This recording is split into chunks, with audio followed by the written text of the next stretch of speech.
Hello साथीहरु, यहाँ चाहिँ माछा पनि बनाउने हो। यो मसला हो। अब यहाँ टक्कसँगले खाना बनाउन पर्दैछ। मेरो बिल्ली पनि कराउँछ। के भयो? भोक लाग्यो? अघि दिएको त दुध भात फेरि खाने? यो छाडा। अब सही पारेर प्याज गराउने अनि यो लसुन अनि अलिक खानाल्ने। त्यहाँदेखि थोरै बेसार हाल्ने। थोरै राखमा त खासमा बेसारमा हाले पनि हुन्छ। फेरि पनि म मिलाउँछु अनि त्यहाँदेखि यसलाई छैया पार्ने हो।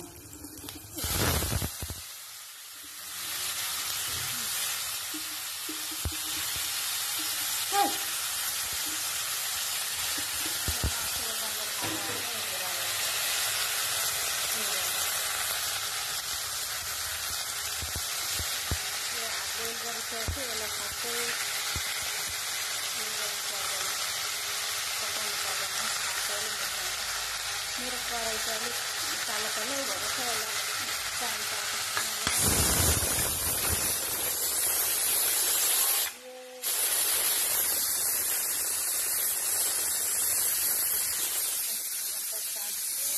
माथि पो बसेछ त।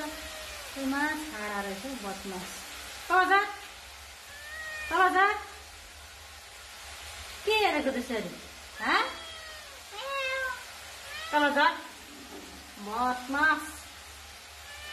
हेर त्यहाँ बस्छ कोही?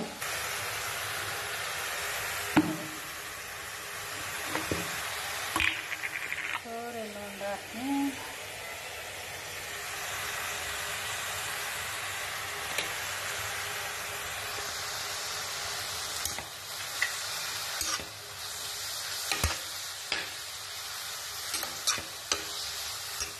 यो गरेर यस्तो तल्लाउँछु कि यस्तो तल्लाउँछु कि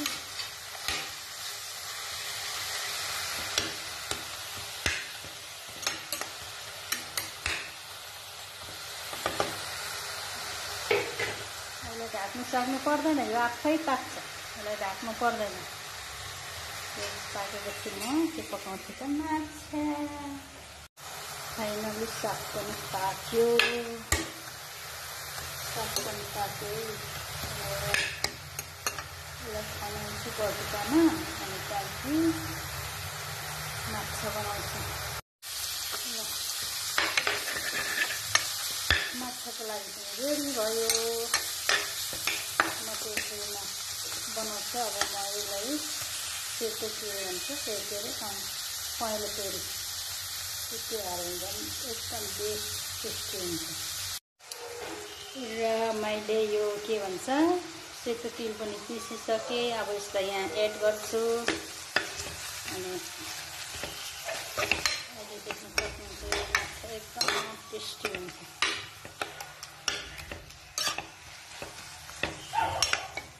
यो चाहिँ क्यामेरा चाहिँ गर्दै चलाउँदै गरेको, त्यही भएर धेरै हल्लिराखेको आएको होला। सक्नुहुन्छ अब यस्तो दामी हुन्छ माछा, एकदम टेस्टी।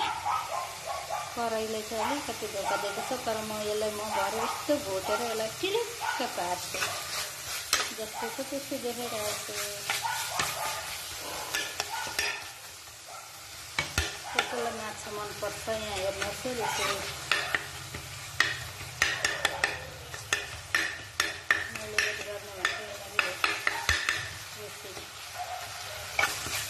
यसलाई चाहिँ एकदम मजाले पकाउनुपर्छ। यो टमाटरले चाहिँ एकदम लटक्कै पार्नुपर्छ। टमाटर पाक्नेगरी पकाउनुपर्छ। यसलाई चाहिँ एकदम मसिनो ढुक्को जाने गरी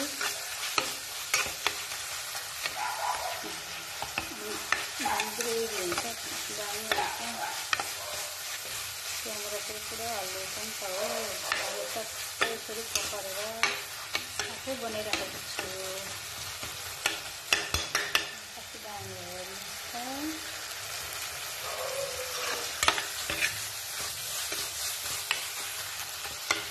माछा चाहिँ सधैँ त खाँदैन, कहिले काहीँ खान्छ। तर मनपर्छ।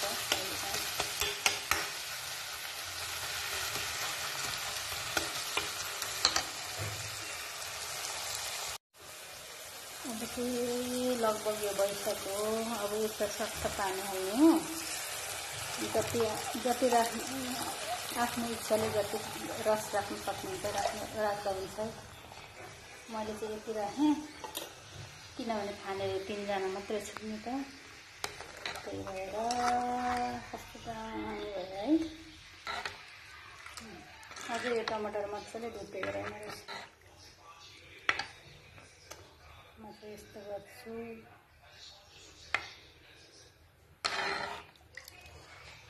यति भए हुन्छ, थोरै राख्नु पर्यो अझै रस।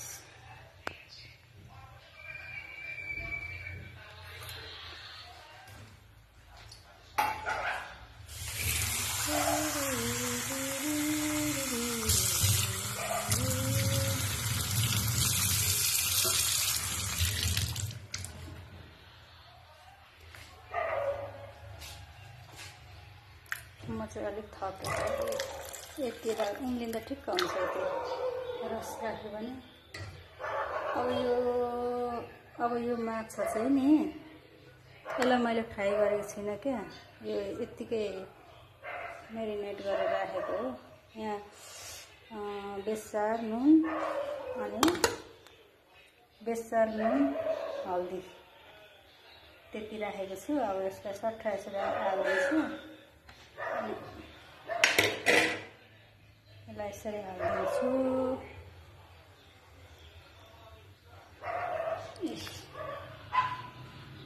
टाउको हो यो चाहिँ, टाउको कसलाई मनपर्छ, मलाई चाहिँ बेस्ट लाग्छ टाउको, एकदम मनपर्छ मलाई चाहिँ टाउको। माछाको टाउको टेस्टी लाग्छ, अन्तको भन्दा टाउको टेस्टी लाग्छ। त्यही भएर म हल्कालाई यसो गर्ने हो। अब यसलाई बक्कु माल्ने 10 मिनट जति, अनि त्यहाँदेखि माथिबाट धनियाँ हालिदिने, अनि खाने। तेल त कति निक्लेछ, त्यस्तो हो कुरोकानी साथीहरू। धनियाँ पनि हालेँ। अब यो पाक्यो है, मतलब के भन्छ, यसलाई फ्राई नगरी पनि यसरी पकाएर पनि खान सक्नुहुन्छ साथीहरू, हजुरहरूले पनि। यो चाहिँ मेरो सिउँडीमा रोपेको प्लान्ट्सहरू हो, मेरो फेभरेट।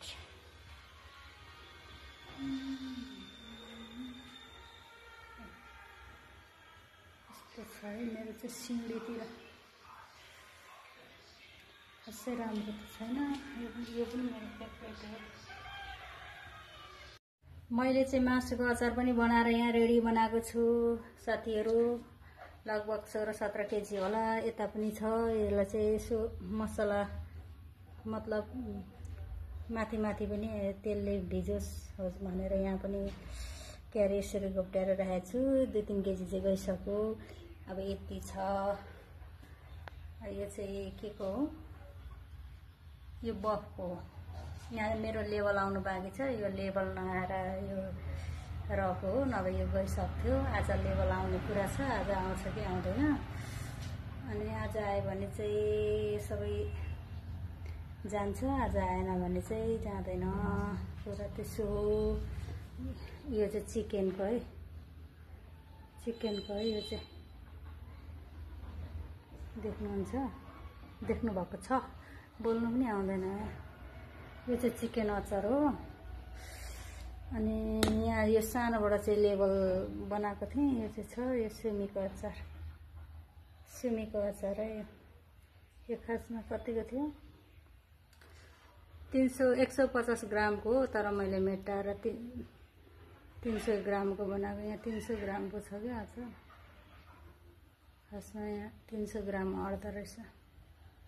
त्यही भएर यो चाहिँ खासमा मैले यो जहाँ मैले अचार दिँदैछु त्यहाँ टेस्ट गराउनको लागि हो नि त। फर्स्ट टाइम हो नि त, पहिला पनि खानुभएको थियो उहाँहरूले चाहिँ अचार। फेरि पनि टेस्ट गराउँ न त भनेर नि यो सब अचार जाँदैछ। यो पनि टेस्ट गराउनको लागि हो। यो चाहिँ बफको हो। यो 310 ग्रामको रहेछ। यो चाहिँ 300 ग्रामको रहेछ।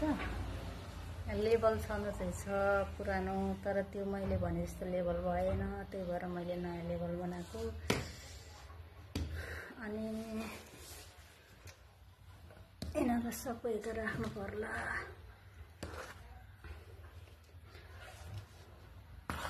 जसलाई अचार मनपर्छ खाना के अरे कन्ट्याक्ट गर्न सक्नुहुन्छ। मेरो टिकटकमा पनि सुमीको अचार छ,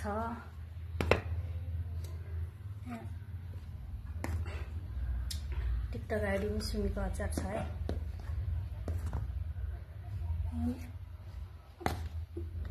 3 आइटम चाहिँ चिकन बक, पर्क अनि चिकन पर्क बक भनेपछि कति हो? 3 आइटम भयो।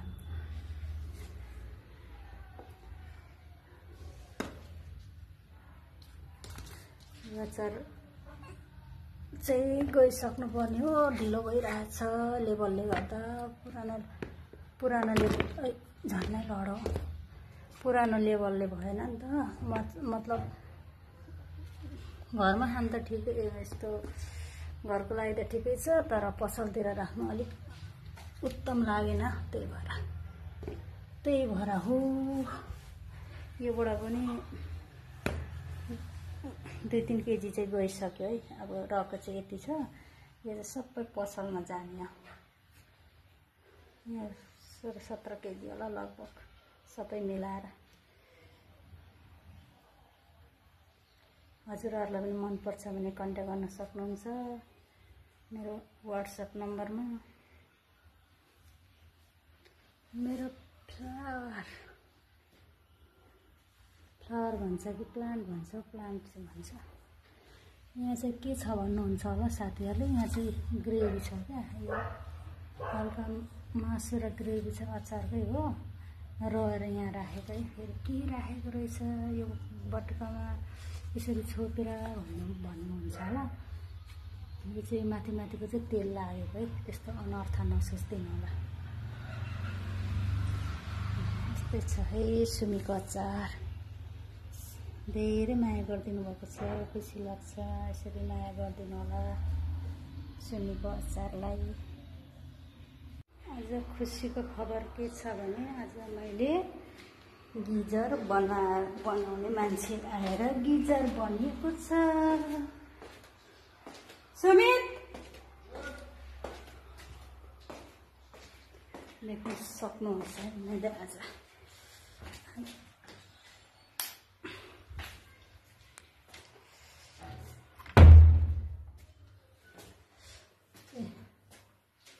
चाहिँ मैले गिजर अस्तिदेखि बोलाउँदा बल्ल आएर आजदेखि चाहिँ मेरो गिजर आजदेखि तातो पानीले नुहाउन पाइयो।